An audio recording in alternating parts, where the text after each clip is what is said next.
No shot, no gimmick, no gimme look. No plan, go get it, no giving up. No gas, get a mask like give it up. Gotta get it, gotta kill it like fill it up. No drop, no wait, no hold on. Cock back, let it go like so long. Black suit, black tie with a slow song.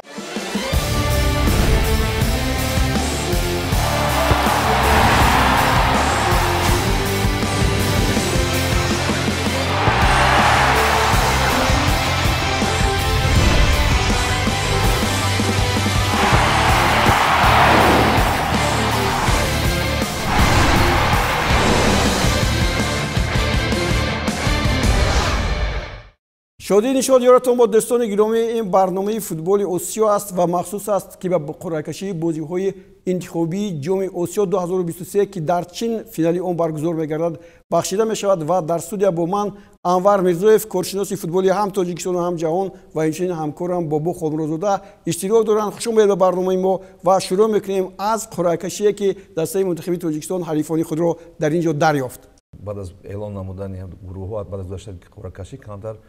و خلاصه اومدم که وقتی اون است که باید دسته ما هم تئوری رو سر کنند و برای همین فکر دارم که برای همین قرعه کشی برای تیم ما برای تاجیکستان نه اونقدر بد است. بله دوستان گرامی در حقیقت چنین است قرعه کشی دسته منتخب تاجیکستان رو با یک جایه با دسته منتخب قرقیزستان، سنگاپور و همچنین میانمار که ما با این دسته ها الکی در بازی های جام جهان 2022 و همچنین آسیا 2023 بود الکی یک مرتبه اشتراک کردیم در بازی انتخابی در نظر دارم بار دوم ما در بازی انتخابی اشتراک میکنیم و باز با ما دسته های منتخب قرقیزستان و همچنین میانمار هستند. بابا نظر شما چگونه است؟ ما با این دسته ها رو خوب میشناسیم. البته میشناسیم اما گفته نمیتونیم که این دسته ها نسبت به تیم ما ضعیفند چونکه مخصوصا باخت هنگاموی از میانمار و اون بازی‌هایی که مقابل قرقیزستان تیم ما دارد من فکر می‌کنم نباید اینجا حریفان رو نادیده گرفت چونکه اینها تیم‌های ضعیف نیستند حریفان پرقوت هم هستند و من با اون اندیشه‌ای که قبلا هم گفته بودم این صفر اندیشه انفرادی من است نظر به دیگر گروه‌ها گروهی که تیم ملی فوتبالی تاجیکستان هست خیلی پرقوت‌تر است و از اینجا برآمدن بنیاد دشوار. البته دوستان گرامی فکر میکنم که با دسته منتخب قرقیزستان هرچند 12 بازی گذروندیم و 7 غلبه داریم 3 باخت و دیگر مساوی من فکر میکنم که این نشان دهنده ها الکی تغییر مییابند فوتبال آهسته آهسته پیش میرود و در آسیا دسته های ضعیف و کم قوت دیگر نیستند. باور کنید اگر میبودن میانمار تاجیکستان رو با حساب 4-3 مغلوب نمیکرد. بله من هم راضی هستم با سخنان بابا جان از درباره اون که دسته هایی که در تیم ما هستن پرقوت هستن اما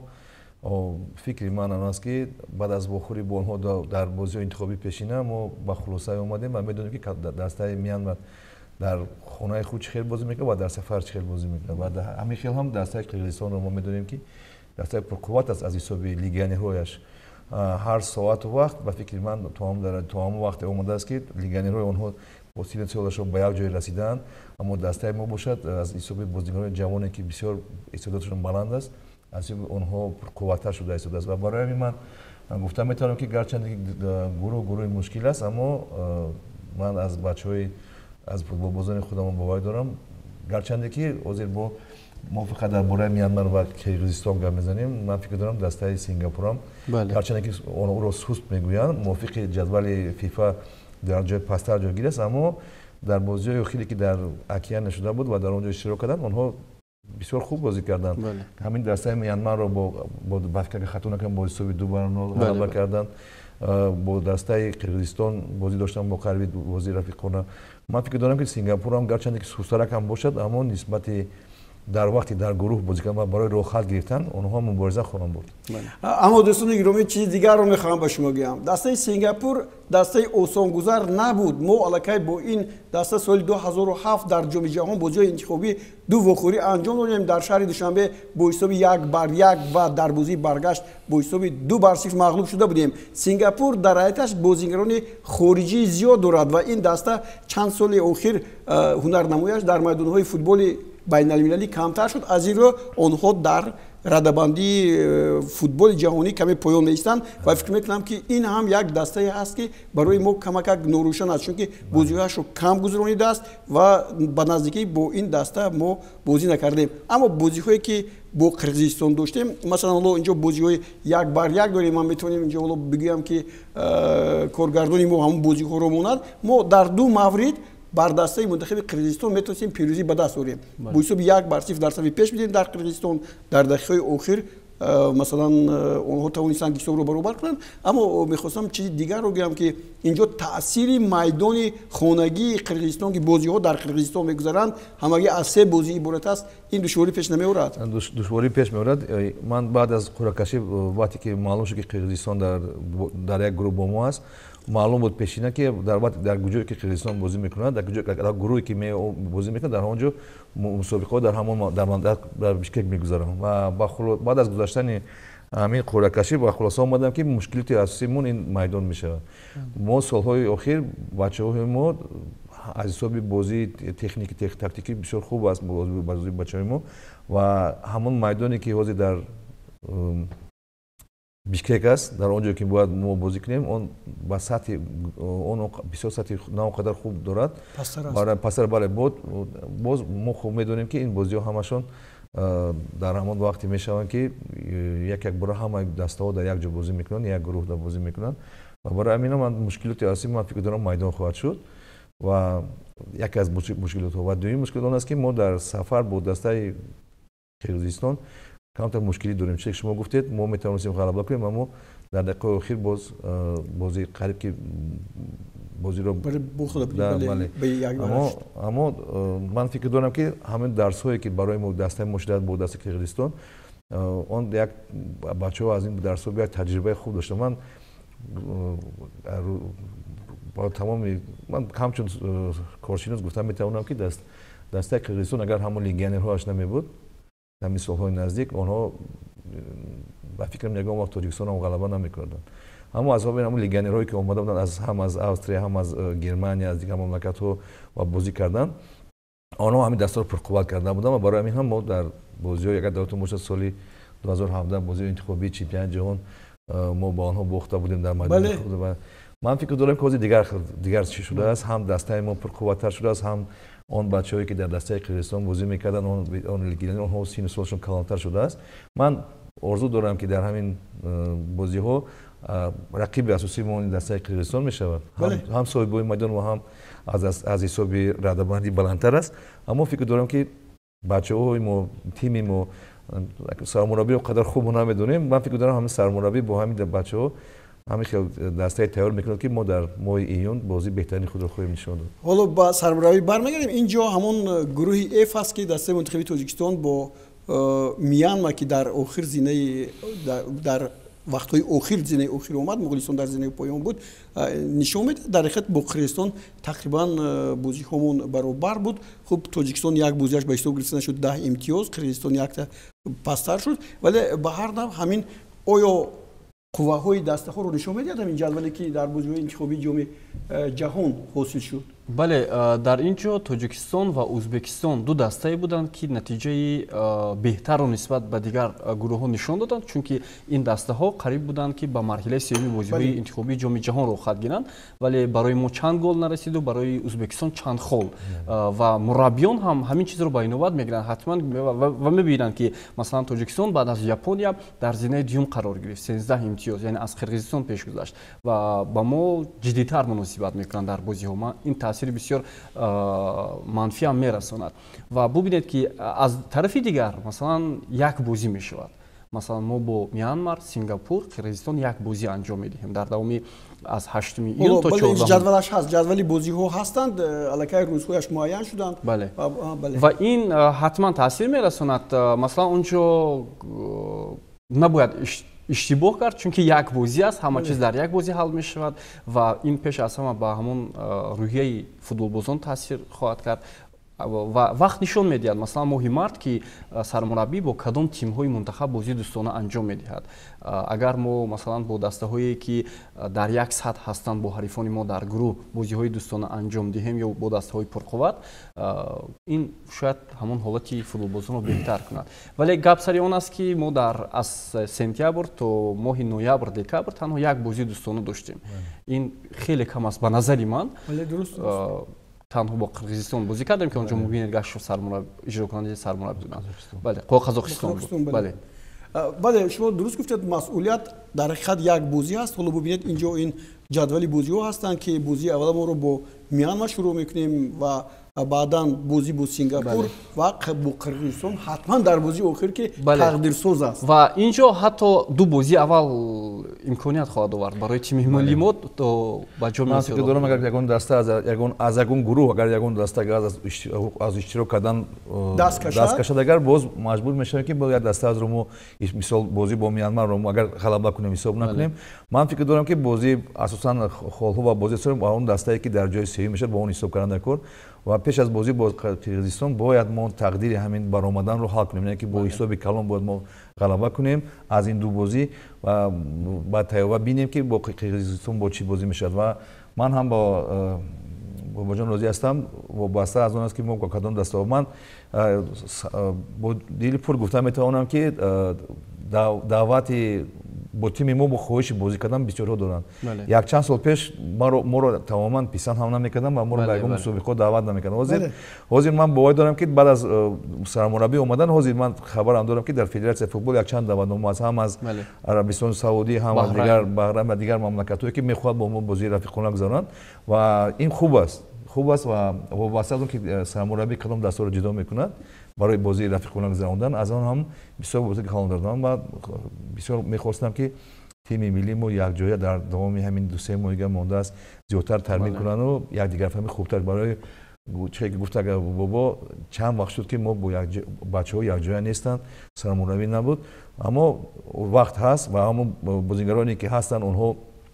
боз ба фикри ман таҷрибашон зиёдтар бойтар дар клубашон зиёдтар шудааст ва ягона он аст ки сармураббӣ якун чӣ хел бачаҳоро ҷамъ мекунад ва чӣ хел машқу тармин мегузаронад. чун дар бораи сармураббӣ гуфтан дӯстони гиромӣ Петр Шегерт ё намедонам Шегерт мисли ҳамин аст бо гуфтан аллакай мулаққаб ба Эйнштейн аст. хуб ба ҳар нав Эйнштейни мо ҳоло ба бозиҳо шурӯъ накардааст ва мо намедонем ки кадом бозигарон дар ин ҷо ширкат варданд. агар ба як нуктае ки Анвар Мирзоев гуфтанд ҷалби легионерҳои хориҷие ки баъдан шаҳрвандии як кишварро мегиранд аз ҷумла дастаи Қирғизистон ҳам аз ҳамин чиз бисёр манфиати баланд бурдааст. то ба ҳанӯз мо ҳамин чизро истифода набурдем. агар не мо метавонистем ки 2-3 бозигаре буданд ки метавонистанд дар ҳаззи дастаи Тоҷикистон бозӣ кунанд, аммо мо мӯътамад ҳастем ки бо ҳамин бозигарони ҷавоне ки ҳоло дорем ва ин мураббие ки ҳоло пешорои мо ҳасту хуб намешиносем киро мегирифта бошад. фикр дорам ки ӯ пеш аз омадан аз қабул кардани ҳамин даста бояд бозиҳои дастаи тими моро тамошо кардааст ва ҳама бозигаронро хуб медонад ва чӣ ки шумо хабар доред 75-80% бозигароне ки дар тими миллии мо ҳастанд онҳо бачаҳое ки то 23 сола ҳастанд ва дигар бачаҳое ки чӣ ки шумо гуфтед легионерҳо мо даъват намекунем, легионерҳое ки метавонанд ки шаҳрвандии Тоҷикистон гирад ва аз мо бозӣ кунанд. ҳозир федератсия 1-2 нафар бозигароне ҳастанд ки бо онҳо суҳбат дорад ва мумкин аст ки то ҳамон оғози ҳамин мусобиқот ба онҳо шаҳрвандӣ диҳад, мумкин ҳамин хел шавад. аммо мушкили ман мушкил дар дигар чиз мебинам. ман дар маҷлиси кумитаи иҷроия ман ҳам ҳамин суханро гуфтам дар вақте ки тими миллии мо бояд ба бозиҳои барои баромадан ба ҷоми Осиё бозӣ кунад ва дар ҳамон ҳолат бозии бачаҳои 23 солаи мо ҳам дар Ӯзбекистон мегузаранд дар як вақт, қариб дар як вақт. мушкили то зиёдтар он аст ки мисол бояд федератсия зиёдтар ба як даста таваҷҷӯҳ кунад ва ин даста ман фикр дорам тими миллӣ аст ва барои ҳамин ҳам ба тими 23 солаи мо камтар мушкилтар мешавад ки бачаҳое ки дар тими миллӣ ҳастанд онҳо бояд ҳам дар ин ҷо ҳам дар ҷо бояд бозӣ мекарданд, аммо афсӯс ки дар як вақт шуд. барои ҳамин ҳам акнун аз вобаста аз сармураббӣ аст ки киҳоро ба тими миллӣ мегирад ва киҳо ба тими 23 сола мегирифтанд ва барои ҳамин ҳам ман фикр дорам агар ки дар мадди аввал дар ҷои аввал агар тими миллии мо бошад мо бояд вазифае ки дар назди тими 23 сола мондаем онро камтар иваз кунем, яъне ки аз вазифа буд баромадан аз гурӯҳ буд барое ки якумин бор дар таърих бачаҳои 23 солаи мо ба чемпионати Осиё дар рухат гирифтанд. аммо як хубии кор дар он аст ки гарчанде ки бачаҳои бисёри бачаҳои мо дар ҳамин синни соли 23 сола агар ки бачаҳои ҷавони мо яъне ки 20 сола доранд, инҳо тиме ки дар пеш дар чемпионати ҷаҳон ҳам бозӣ карда буданд, ин бачаҳо метавонанд ки аз як сол пас дар бозиҳои интихобӣ барои роҳхат гирифтан ба олимпиада мубориза баранд. Ин бисёр хуб аст. یعنی که امسال ما میتونیم که اونها رو در یعنی دشواری هست در ما. خب دوستان گرامی در حد بین 23 ساله ها هم در چمپیونات آسیا علاقه قرعه کشی شد. در این باره ما باز یک نشر دیگر هم خواهیم کرد که در اون باره حرف زنیم، چون این هم یکی از لحظه های هست که بار اول ما در تاریخ با چمپیونات آسیا برآمدیم، اما دسته منتخب تاجیکستان تا حالا با جام آسیا اساسیمون نبرآمده است و اگر در یاد داشته باشد یک موسم پیش حکیم فوزالف نتوانست که به دسته ما کمک کند و دسته ما در قطار 24 دسته با بازی‌های جام آسیا رود. از طرف دیگر حالا ما میگیم که گروه‌های ما قوی است، بله درست است، اما 12 دسته قوی هنوز برای برآمدن به جام جهان مبارزه می‌برند و آنها رو قوی گفتن هم ممکن است. با فکر شما؟ بله اصلا واقعا هم راست میگن که ببینید تقویمی که کنفدراسیون فوتبال آسیا ترتیب داد، هم تیم 23 ساله ما و هم تیم اساسی در یک وقت بازی میکنن، در یکی در بازی انتخابی، دیگری در مرحله نهایی چمپیونات آسیا. و واقعا هم بسیاری از بازیگرانی که در تیم ملی بازی میکنن اونها اعضای تیم جوانان 23 ساله تاجیکستان هستند و بسیار با تجربه هستند که اکثریت آنها لیگانر هم هستند و فیگورهای اساسی در تیم منتخب به حساب میروند. من فکر میکنم اینجا حتما توجه به تیم ملی میشود و مربی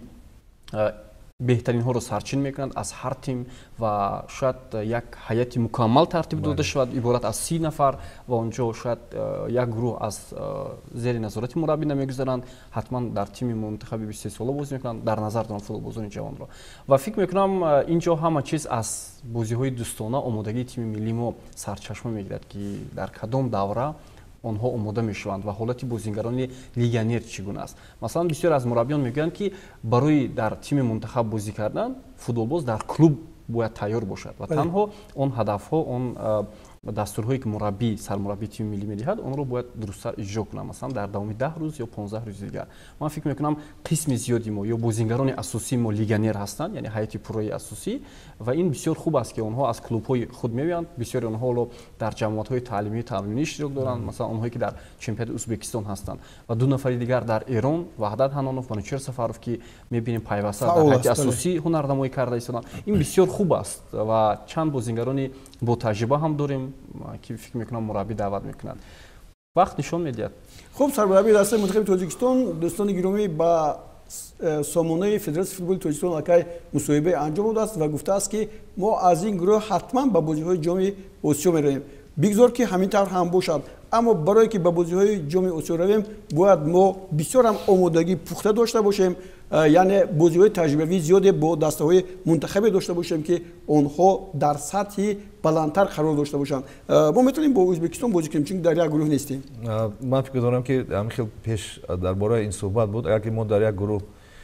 گروه شامل نمیشدیم ما بازی رفیقان باید خواهیم گذرانید. برای فکر دارم که همین ساعت وقت ممکن همون صحبت درباره با تیم ازبکستان بازی گذراندن هم میشود. برای چی؟ برای اینکه این ما در آسیا مرکزی جایگیر هستیم و اقلیم هم قرقیزستان و هم ازبکستان یک خیلی است. من فکر دارم که میدان‌های خوب در ازبکستان زیاد است، ما در اون با اونجا سفر میکنیم، در اونجا بازی میکنیم و یک مسئولیتی به شکلی شود این از هر مربی دست وابسته است. اگر که با دسته ازبکستان ما بازی رفیقان گذاریم این یک من فکر میکنم یک چه که میگن لاک خوب یک فهمیدن میتونه که دسته ما در کدام ساعت جایگیر است. این خوبتر میشه که همین بازی نزدیکتر به آغاز همین بازی انتخابی میشد، خوبتر میشد. اما حاضر اگر ما بازی گذرونیم با ازبکستان نه اونقدر ما میفهمیم که برای که با فکر همین اگر که این چه که ما خبر دارم و فکر شما هم خبر دارید سرمربی باید کمتر یک چند روز پیش می اومد، اما اصلا کسل شدنش با کرونا ویروس بله همون کمتر دیرتر خواهد آمد و بعد از آمدنش مسئولیت پیشکی بود و من خبر داشتم که با سرمربی دسته 20 سالان بخوری کرده بود و اونا صحبت کردم، یک چند بار صحبت داشتم و گفتن که و سرمربی تیم ملی گفت که کوشش میکنند که هم تیم 20 ساله و هم تیم ملی با برار بازی کنند و بازی بهتری خود نشان دهند. نیکی اینجا من فکر میکنم که در گذراندن مسابقات داخلی کشور کمی هم این سال با تاخیر رفته، 4 اپریل سر می شود، همگی 2 ماه دیگر میموند برای بازی کردن در بازی‌های ниҳоят масъулиятнок ҳам барои ҷавони 23 солаи мо ҳам ба дастаи мунтахаби тоҷикистон ин чӣ қадар фурсат меёбанд инҳо ки бозиҳои бачаҳоро бибинад чӣ қадар фурсат метавонад мо умуман федератсия умед дорад ки ин мутахассиси хуб аст аммо мо мутахассисои хориҷӣ хуб ҳам доштем оё таъсири ҷобаҷогузории масалан бозингарон ба даста таъсир намерасонад яъне интихоби ӯ бояд бошад ӯ чӣ хел интихоб мекунад вақте ки надидааст ман фикр дорам дар давоми ҳамин 3 моҳи ки то бозиҳо мондааст якчанд мусобиқа аст ки дар он ҷо метавонад сармураббии бозингаронро бинад ин якум лигаи чемпионҳои осиё ки дар он ҷо Истиқлол бозӣ мекунад моҳи апрел дар он ҷо оғоз мешавад ва мусобиқоте ки дар Қайроқум мегузаранд ҷоми федератсияи футбол дар он ҷо ҳам дастаҳоро тамошо хоҳад кард ва баъд аз он боз пешак маслиҳати гузарондани машқҳое ки якҷоя бо тими миллӣ тармин мекунад дар он ҷо ҳам дастаро че ки бобо дуруст гуфтанд ба фикрам як 30-40 нафар даъват мешаванд аз байни онҳо ба тими миллӣ ҳайати асосии тими миллӣ номнавис мешавад ва омода мешавад ман фикр дорам ки дар давоми ҳамин вақт ягона мумкин барои тайёр кардани даста аз ҳисоби физикӣ камтар вақт камтар мондааст яъне ки моҳи феврал ва моҳи январ аслан ҳамон вақте ҳаст ки ҳам дар дастаҳо ҳам ва дар бисёр чиҳои тими миллӣ аслан бозингарон тайёр меоянд яъне ки ба ҳасаби физикӣ ҷисмонӣ бисёр тайёр меоянд ва ҳасаби тактикӣ ҳам ягона аз сармураббии даста вобаста аст сармураббии тими миллӣ ман фикр дорам ки ин вақте ки ҳозир ҳаст мондааст барои тайёр намудани тими миллӣ камтар ҳам бошад камтар аст барои тайёр намудан аммо ягона агар ман мисол ягон сармураббие ки дар тими миллӣ мебуду манро мешинохтам мегуфтам ки аммо ман аз сармураббӣ боварӣ дорам ки дастаро тайёр мекунад аммо ман дар дилам ҳаст ҳамин ки ҳамин сармураббӣ хуб аст гарчанде ки мо оро хуб намешиносам ва орзу дорам ки ҳамин тими миллӣ моро пурқувваттар хоҳад кард ва мо яке аз беҳтаринҳо дар ҳамин бозиҳои интихобӣ хоҳем шуд خب илова ба суханҳои Андрашон Сунатович гуфтанӣ ҳастем ки мо бояд масалан аз чемпионати худамон ки дертар сар мешавад таваҷҷӯҳ накунем ки бояд футболбозонро аз он ҷо тайёр бигирем чунки сатҳи чемпионати мо ҳам маълум аст ва мо бояд бештар ба ҳамон футболбозоне ки масалан Истиқлол дар лигаи чемпионҳо бозӣ мекунад таваҷҷӯҳ кунем мо медонем ки бештари футболбозони ё ҳайати тими миллии мо аз Истиқлол аст ва баъдан легионерон ки дар аллакай чемпионати онҳо шурӯъ мешавад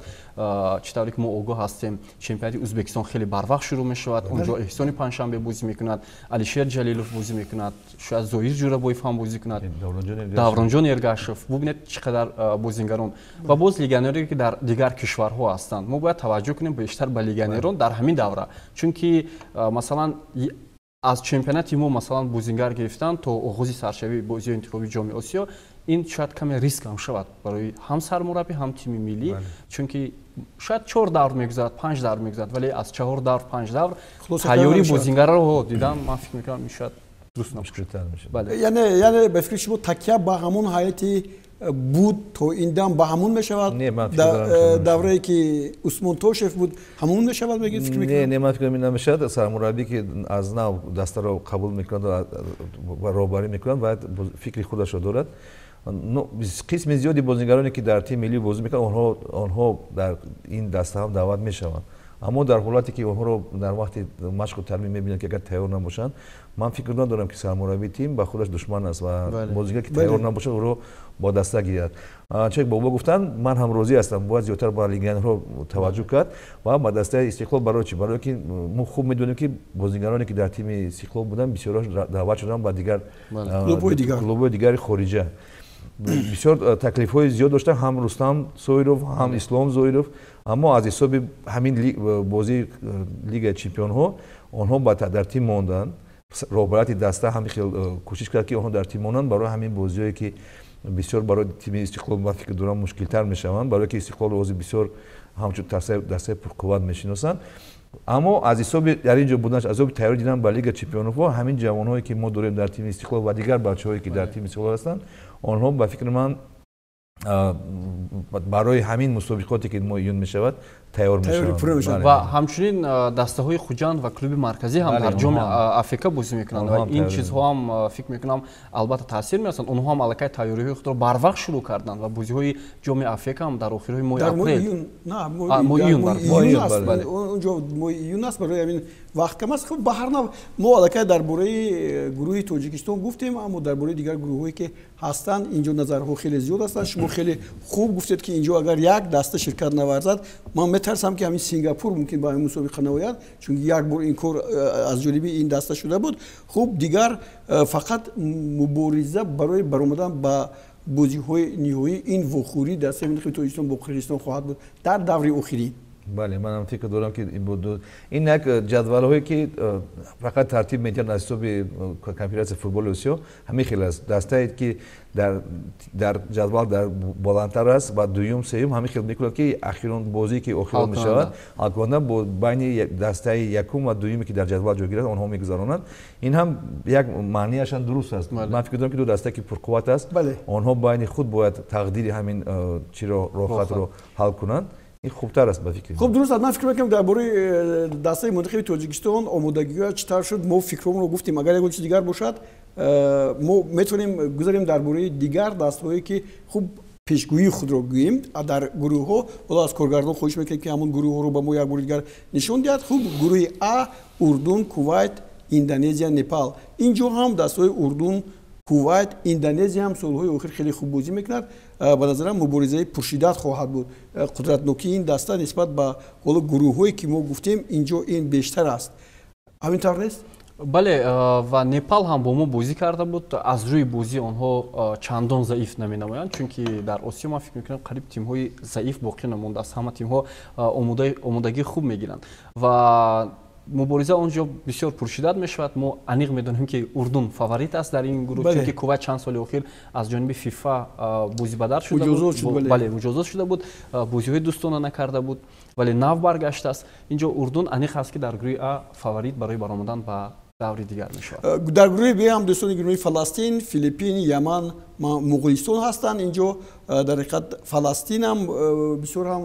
вақтҳои охир футболаш боло меравад, чунки дар ҷоми конфедератсияи футболи Осиё маҳз дастаи Фаластин ё Лубнон буд ғалаба кард. фикр мекунам ки Фаластин ҳам яке аз дастаҳои